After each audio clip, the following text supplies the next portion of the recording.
મિત્રો હાલ હું ગિરમાળ ધોધ જોવા માટે જઈ રહ્યો છું અને તમને આજુબાજુનું પ્રાકૃતિક સૌંદર્ય છે તે બતાવું. અહીં ઝાડવાઓ છે તે ખૂબ જ મોટા મોટા છે, એટલે કે અહીં જે વૃક્ષો હોય તે કાપવામાં આવતા નથી અને તેના કારણે જુઓ કે ખૂબ જ જૂના અને મોટા વૃક્ષો અહીં તમને જોવા મળશે. આજુબાજુ જુઓ, એકદમ કાશ્મીર જેવો તમને ફિલિંગ થશે અહીંયા, કારણ કે વૃક્ષો ખૂબ જ મોટા અને ઊંચા છે. અને આ જે રસ્તો દેખાય તે રસ્તેથી આપણે જવાનું છે.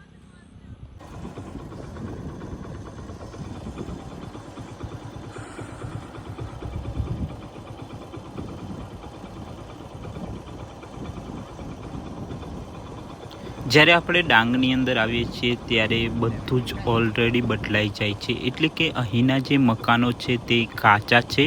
મોટે ભાગના મકાનો અહીં કાચા અને જે નળીઓવાળા છે તેવા જોવા મળશે. જો આજુબાજુ તમે તો મિત્રો ફાઇનલી આપણે ગિરમાળ ધોધ પાસે આવી ગયા છીએ. સૌથી પહેલાં તમને બતાવું કે આવો રોડ છે અને આવો આસપાસનો નજારો છે.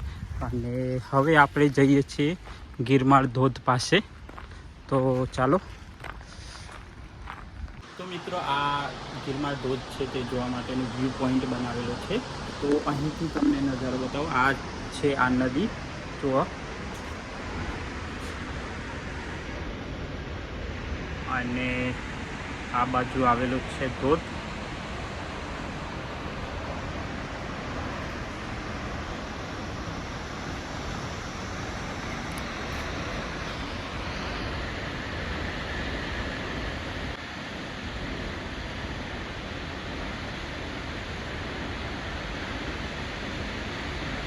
તો ચાલો હવે આપણે થોડા નજીક જઈએ અને નજીક જઈને જોવાનો ટ્રાય કરીએ.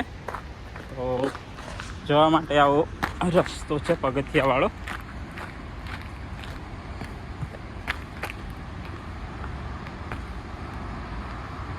મિત્રો આપણે જ્યારે દૂરથી જોઈએ તો તેનો વ્યૂ અને આપણે નજીક જઈએ તો એકદમ આખું વિકરાળ સ્વરૂપ હોય તેવું લાગે છે.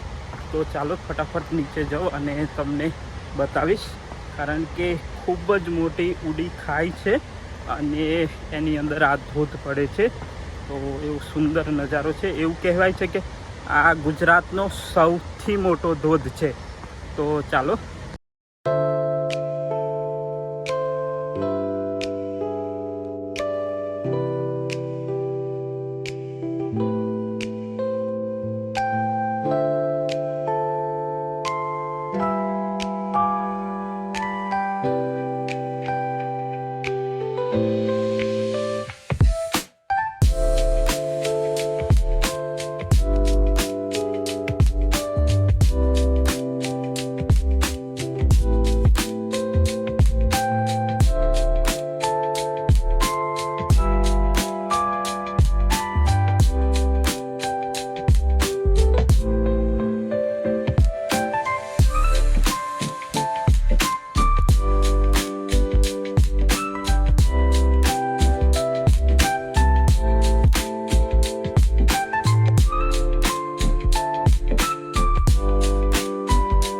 તો મિત્રો આપણે ડાંગની અંદર જે ગિરમાળ ધોધ જોવા માટે આવ્યા હતા અને ત્યાં એક સરસ મજાની દુકાન છે.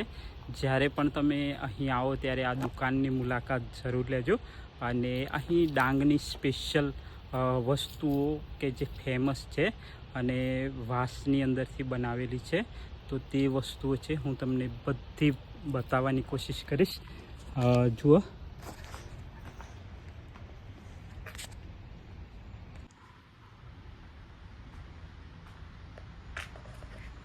અહીંયા જો આ એડ્રેસ છે પ્રતિક બાબુ હેન્ડ ક્રાફ્ટ, અને આ બધી જે વસ્તુઓ છે તે અહીં મળે છે જે જીવન જરૂરી હોય છે.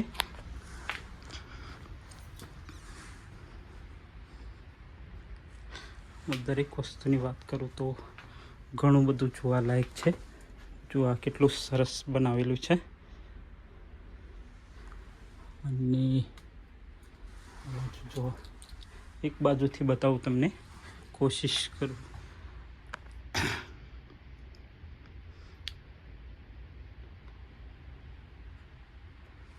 જો નીચે ઘણી બધી વસ્તુઓ પડી છે જે બેમ્બોની અંદરથી બનાવેલી છે, એટલે કે વાંસની અંદરથી બનાવેલી છે.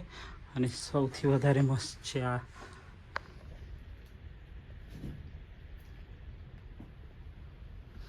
તેના સિવાય પણ જુઓ આ હરણ બનાવેલા છે, ઉપર પણ છે ઘણી બધી. અને આ બાજુ જુઓ કેટલું સરસ છે.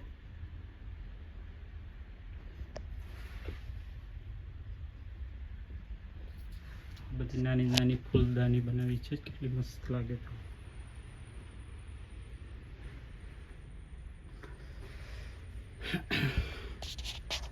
તેના સિવાય જો આ ફેમસ ઘણું બધું છે, બેગ છે, બધું જ મતલબ જે પ્રાકૃતિક રીતે આ બનાવેલી વસ્તુ છે.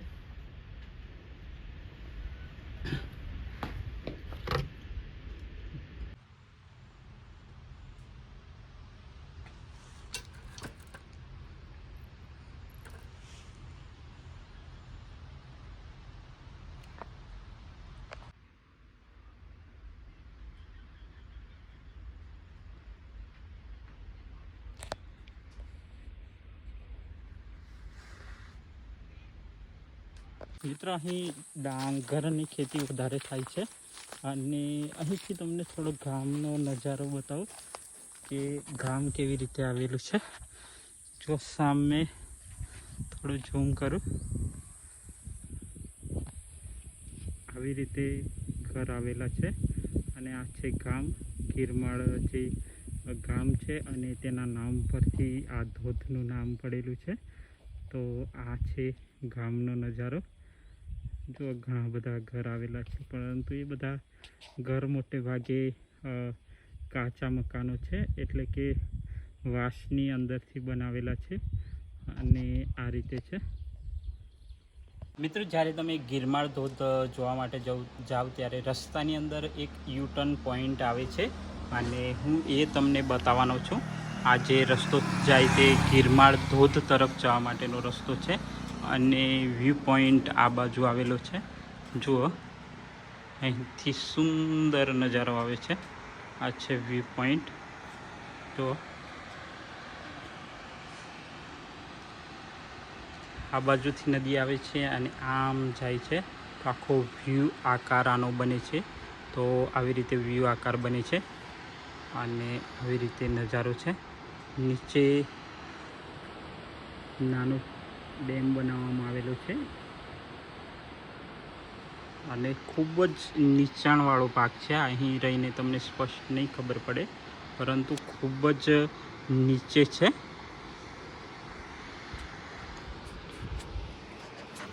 તો મિત્રો, ઈચ્છા હતી કે આપણે થોડા ડ્રોન શોટ લઈએ, પરંતુ અત્યારે બપોરનો ટાઈમ છે અને તેના કારણે સારા નહીં આવે. તો જોઈએ.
કરવામાં આવે તો ડાંગ જિલ્લાની અંદર ઘણી બધી નદીઓ આવેલી છે અને એની અંદર આ છે ડાંગી નદી અને ડાંગી નદીનો વ્યૂ પણ તમને હું બતાવ્યો તો કેવો લાગ્યો કમેન્ટ કરીને જરૂર કહેજો. અને આવી ઘણી બધી નદીઓ આવેલી છે અહીં અને જે નદીઓ છે તેના પર આવા ડેમ બનાવવામાં આવે છે, મતલબ ચેક ડેમ બનાવવામાં આવે છે જેના કારણે પાણીનો થોડો સંગ્રહ થાય અને લાંબા સમય સુધી ચાલી શકે. કારણ કે ડાંગ જિલ્લાની અંદર ઉનાળો હોય ત્યારે પાણીની ખૂબ જ તંગી પડતી હોય છે, તો તેવા સમયે આ પાણી કામ આવે કારણ કે આનું જે તળિયું હોય તે પણ ઉપર આવે અને લાંબા સમય સુધી ચાલી શકે. તો ચાલો હવે આગળ જઈએ.